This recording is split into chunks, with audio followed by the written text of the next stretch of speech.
मान सम्मान या स्वाभिमान बचा है तो आप अपने राष्ट्रपति पद से इस्तीफा दे दीजिए, क्योंकि ये अपमान लगातार आपका नहीं हो रहा बल्कि ये अपमान उस समाज का हो रहा है, उस एक बहुत बड़े वर्ग का हो रहा है जो आपके समाज से आता है, आपके वर्ग से आता है। लेकिन आप भी शायद इस दिशा में जाकर नहीं सोच पा रहे, क्योंकि कहीं ना कहीं कुर्सी का सवाल है।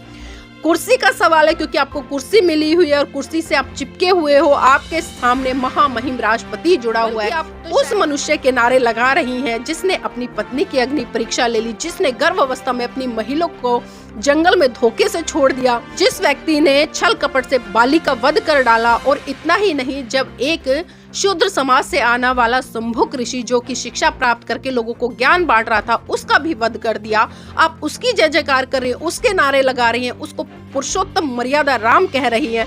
अरे सोचिए, जिस व्यक्ति ने 4-4 बच्चे कुर्बान करके, अपनी जीवन संगनी कुर्बान करके आपको तमाम हक अधिकार दे दिया, आपको इस देश की राष्ट्रपति तक बना दिया, आप उस व्यक्ति का तो कभी गुणगान करना तो बहुत दूर की बात है, उसका नाम लेने तक में आपको हेजिटेशन होती है, आपके मुंह में दही जम जाती है।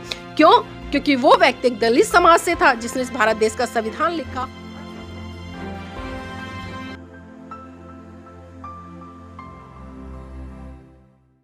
यत्र नारी पूज्यन्ते तत्र रमन्ते देवता।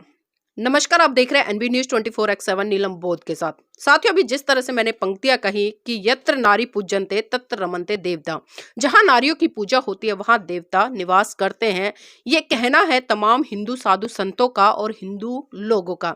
लेकिन मैं इस बात से बिल्कुल भी वास्ता नहीं रखती, क्योंकि लगातार मैं देख रही हूँ कि जिस तरह से इस देश में देश की महिलाओं की अस्मिता के साथ में खिलवाड़ किया जा रहा है, वो किसी से छुपा नहीं है। साथियों, कल आपने देखा जिस तरह से 22 जनवरी को पूरा दिन अयोध्या में जो प्राण प्रतिष्ठा को लेकर प्रकरण रहा और सुबह से लेकर शाम तक गाने गूंजते रहे गलियों में, मोहल्लों में कि राम जी आएंगे तो मेरी झोपड़ी के भाग खुल जाएंगे या मेरे घर में दीपक जल जाएंगे, मैं तो दिए जलाऊंगी। तमाम इस तरह के गाने बजते रहे, तमाम जय श्री राम के नारे लगते रहे और तमाम घंटियों की आवाजें हमें मंदिरों से सुनाई देती रही। साथियों, मैं एक सवाल करना चाहूंगी, क्योंकि जो लोग ये कह रहे थे कि कल जय श्री राम आएंगे और खासकर इसमें देश की महिला जो कि जिसकी आबादी 50% है, वो भी लगातार कह रही थी कि 22 तारीख को श्री राम जी आएंगे, तो पहले मैं उन महिलाओं से ही पूछ लेती हूँ, क्योंकि मैं बात उनकी अस्मिता की बाद में करूंगी कि आज उनको हाशिए पर किस तरह से धकेला जा रहा है। तो वो तमाम महिलाएं मुझे बता दे कि जो ये कह रही थी कि 22 तारीख को जय श्री राम जी आएंगे, तो कल पूरा दिन मैं भी साथियों टीवी के सामने टकटकी लगाकर बैठी रही। सुबह से लेकर शाम तक मेरी भी नजरें टीवी से नहीं हटी, मेरी आंखें पथरा गई। लेकिन पूर्व, पश्चिम, उत्तर, दक्षिण चारों दिशाओं की अगर मैं बात करूं तो टीवी के माध्यम से मुझे एक भी दिशा में से ये दिखाई नहीं दिया कि किधर से श्री राम जी आ रहे हो, या इस दिशा से, उस दिशा से या अन्य दिशा से। दूर दूर तक मुझे श्री राम जी आते दिखाई नहीं दिए। लेकिन हाँ, टीवी पर मुझे दिखाई दिए तो मोदी जी दिखाई दिए, मोहन भागवत जी दिखाई दिए, योगी जी दिखाई दिए और फिल्म जगत से आने वाले तमाम अभिनेता अभिनेत्री दिखाई दिए और बड़े बड़े व्यापार जगत से आने वाले मुकेश अंबानी, अनीता अंबानी जैसे बिजनेसमैन मुझे दिखाई दिए। और साथ ही एक बात और बता दूं, कई वीडियो मैंने कल ऐसी भी देखी जिसमें कि चाहे कंगना रनौत हो या अनीता अंबानी हो या अन्य महिलाएं हो, वो लगातार जय श्री राम के नारे लगाए थे कि जय श्री राम, जय श्री राम, जय श्री राम। लेकिन इन महिलाओं से मेरा एक सवाल है कि आप महिला होकर एक पुरुष के तो नारे कल लगाती दिखाई दी, लेकिन क्या आपने एक बार भी उस महिला के नारे लगाए जिस महिला ने अग्नि परीक्षा देकर अपने अस्तित्व को बचाने का काम किया या अपनी अस्मिता को इस पुरुष प्रधान समाज के सामने बचाने का काम किया? आपने एक बार भी नहीं बोला जय सीता मैया, जय सीता मैया, जय सीता मैया। और साथियों, अगर मैं भारत देश की बात करूं तो पहला जो नागरिक होता है भारत का, वो होता है देश का राष्ट्रपति। और जिस तरह से कल आपने देखा राष्ट्रपति को जो प्राण प्रतिष्ठा होने जा रही थी अयोध्या में राम मंदिर में, उसका निमंत्रण तक नहीं दिया। आप बताइए किस तरह से हम देश की आधी आबादी जो महिला है उसके सम्मान की बात कर सकते हैं? और खासकर यहाँ पर मैं राम भक्तों से और मोदी भक्तों से और भारतीय जनता पार्टी के लोगों से ही पूछना चाहती हूँ कि क्या कारण रहा कि आपने देश की प्रथम महिला और देश की प्रथम नागरिक राष्ट्रपति द्रौपदी मुर्मू जी को निमंत्रण नहीं दिया? वहां पर तमाम महिलाएं आई हुई थी, लेकिन देश की पहली नागरिक महिला राष्ट्रपति, उसको आपने बुलाया नहीं। क्यों? क्या कारण था? आपको अच्छे से पता है कि जो आपके धर्म ग्रंथ है वो आपको इस चीज की इजाजत नहीं देते कि आदिवासी समाज से आने वाली एक महिला, जो कि जिसको आप दलित की दृष्टि से देखते हैं या अछूत की दृष्टि से देखते हैं या नीच की दृष्टि से देखते हैं, आपके मंदिर अपवित्र हो जाता। शायद इसलिए आपने नहीं बुलाया, यही कारण रहा होगा। लेकिन फिर भी मेरा एक सवाल है, आप वैज्ञानिक दृष्टिकोण से जवाब जरूर दीजिएगा कि आखिर आपने क्यों नहीं बुलाया। और ये पहली बार नहीं हुआ है साथियों, इससे भी पहले संसद भवन का जब उद्घाटन हुआ वहां पर भी किस तरह से राष्ट्रपति को दरकिनार किया गया। तो ये कहीं ना कहीं दिखाता है कि इन लोगों की कथनी और करनी में कितना फर्क है। एक तरफ तो ये कहते हैं कि यत्र नारी पूजन्ते तत्र रमन्ते देवता, और दूसरी तरफ ये भी कहते हैं कि हम महिलाओं का सम्मान करते हैं। तो आप देख सकते हैं कि इस देश में तथाकथित हिंदुओं की पार्टी भारतीय जनता पार्टी महिलाओं का कितना सम्मान करती है और उनके हक अधिकारों के लिए बढ़ चढ़कर कितना सहयोग करती है। लेकिन मैं यहाँ पर देश की राष्ट्रपति जी से भी एक आग्रह करना चाहूंगी, अगर आपके अंदर थोड़ी सी मान सम्मान या स्वाभिमान बचा है तो आप अपने राष्ट्रपति पद से इस्तीफा दे दीजिए, क्योंकि ये अपमान लगातार आपका नहीं हो रहा बल्कि ये अपमान उस समाज का हो रहा है, उस एक बहुत बड़े वर्ग का हो रहा है जो आपके समाज से आता है, आपके वर्ग से आता है। लेकिन आप भी शायद इस दिशा में जाकर नहीं सोच पा रहे, क्योंकि कहीं ना कहीं कुर्सी का सवाल है। कुर्सी का सवाल है क्योंकि आपको कुर्सी मिली हुई है और कुर्सी से आप चिपके हुए हो, आपके सामने महामहिम राष्ट्रपति जुड़ा हुआ है। तो शायद उस पदलोलुपता में आप अपने पद से त्यागपत्र नहीं देना चाहती है।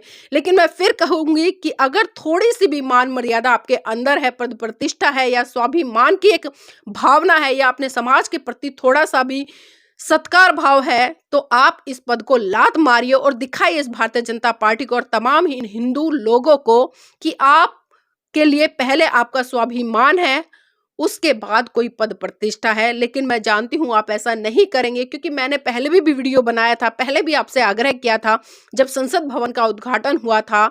और ये पहली बार नहीं हो रहा है, खासकर भारतीय जनता पार्टी में, चाहे मैं सांसदों की बात करूं या विधायकों की बात करूं या मंत्रियों की बात करूं, जितनी भी महिलाएं हैं जिनको कि आरक्षण मिला हुआ है, क्या वो महिलाएं एक बार भी ये नहीं कह पाई कि इस कार्यक्रम में, जो कि बहुत बड़ा कार्यक्रम होने जा रहा है, इसमें आप देश की राष्ट्रपति को भी बुलाइए, वो देश का गौरव है, देश का स्वाभिमान है, देश की पहली नागरिक है, तो उनको भी आमंत्रित करना चाहिए। क्या था कि अगर एक आदिवासी महिला आपके कार्यक्रम में आ जाती तो आप अछूत नहीं हो जाते, आपका कार्यक्रम अपवित्र नहीं हो जाता। शायद यही कुछ कारण रहे होंगे जो आपने देश की राष्ट्रपति को नहीं बुलाया। तो यहाँ पर मैं तमाम महिलाओं से भी कहना चाहूँ, कल जो बढ़ चढ़कर नारे लगाई थी जय श्री राम जय श्री राम, मैंने कंगना रनौत को देखा या नीता अंबानी को देखा या हेमा मालिनी को देखा या स्मृति ईरानी को देखा, तमाम ऐसी मुझे नेता अभिनेत्री कल दिखाई दी जो कि जय श्री राम के नारे लगा रही थी। आप कब तक पुरुषों के अधीन रहना स्वीकार करोगी? आप पढ़ी लिखी हो, संविधान ने आपको तमाम हक अधिकार दिए और ये संविधान की ताकत है। ये परम पूज्य बाबा साहब ही महान थे जो आपको संविधान के तहत समानता का अधिकार देकर गए और आपको एक चपरासी से लेकर राष्ट्रपति तक बनने का अधिकार देकर गए। लेकिन आप उस महान व्यक्ति के संघर्ष, समर्पण, बलिदान को कभी समझ ही नहीं पाई, बल्कि आप उस मनुष्य के नारे लगा रही हैं जिसने अपनी पत्नी की अग्नि परीक्षा ले ली, जिसने गर्भ अवस्था में अपनी महिला को जंगल में धोखे से छोड़ दिया, जिस व्यक्ति ने छल कपट से बाली का वध कर डाला। और इतना ही नहीं, जब एक शूद्र समाज से आने वाला शंभुक ऋषि जो कि शिक्षा प्राप्त करके लोगों को ज्ञान बांट रहा था, उसका भी वध कर दिया। आप उसकी जय जयकार कर रही हैं, उसके नारे लगा रही हैं, उसको पुरुषोत्तम मर्यादा राम कह रही है।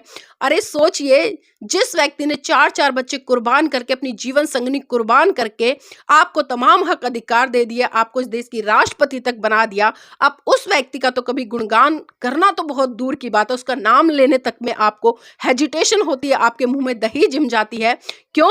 क्योंकि वो व्यक्ति एक दलित समाज से था जिसने इस भारत देश का संविधान लिखा। और आज कहीं ना कहीं हम देख रहे हैं कि दोबारा से इस देश में मनुस्मृति का जो आगाज है वो हो चुका है। क्योंकि साथियों, कल आपने देखा कि जिस तरह से पर्टिकुलर मस्जिदों पर, चर्चों पर भगवा झंडे लहराए जा रहे थे, एक आतंकवादी माहौल बनाने का प्रयास किया जा रहा था। हिंदू साधु संत भी कहीं ना कहीं मुसलमानों के जो शासक रहे, उनके पोस्टर, उनके स्टैचू या उनके डम्मी को जलाने का काम कर रहे थे। तो आप सोच सकते हैं कि ये भारत देश अब किस दिशा में जाएगा। प्राण प्रतिष्ठा हो चुकी है, अब देखते हैं कि देश में कितना विकास होगा, कितना भाईचारा बढ़ेगा, देश से कितना भ्रष्टाचार मिटेगा, देश में जन कल्याण के लिए कितना काम होगा, कितनी ईमानदारी से मोदी जी काम करेंगे और कितना इस देश के लोगों को इंसाफ मिलेगा और कितना देश के युवाओं को नौकरी मिलेगी, कितनी बहन बेटियां सुरक्षित रहेंगी, क्योंकि प्राण प्रतिष्ठा हुई है। और जब प्राण प्रतिष्ठा हुई है तो स्वाभाविक सी बात है इस देश का सिनेरियो बदलने वाला है। तो इंतजार रहेगा साथियों मुझे भी उस पल का, उस क्षण का कि इस देश में कुछ नया हो। और खासकर मैं महिलाओं से फिर कहूंगी कि अपनी अस्मिता को बचाने के लिए इस पुरुषों के अधीन इतना मत गिर जाओ कि आप अपना अस्तित्व भी खो बैठो, क्योंकि परम पूज्य बाबा साहब ने आपको तमाम हक अधिकार बड़े संघर्ष के बाद दिए हैं। तो मेरी बहनों, जब आपकी आबादी 50% है तो आपकी भागीदारी भी 50% हर क्षेत्र में होनी चाहिए। और आपको ही महिलाओं का सम्मान बचाने के लिए पहले पहल करनी पड़ेगी, अन्यथा तो आज द्रौपदी मुर्मू जी की बारी है, हो सकता है कल को आपकी भी बारी हो। तो इसलिए समय रहते सचेत हो जाओ, जाग जाओ और अपने स्वाभिमान को जगाते हुए अपने आत्मसम्मान के लिए खड़ी हो जाओ।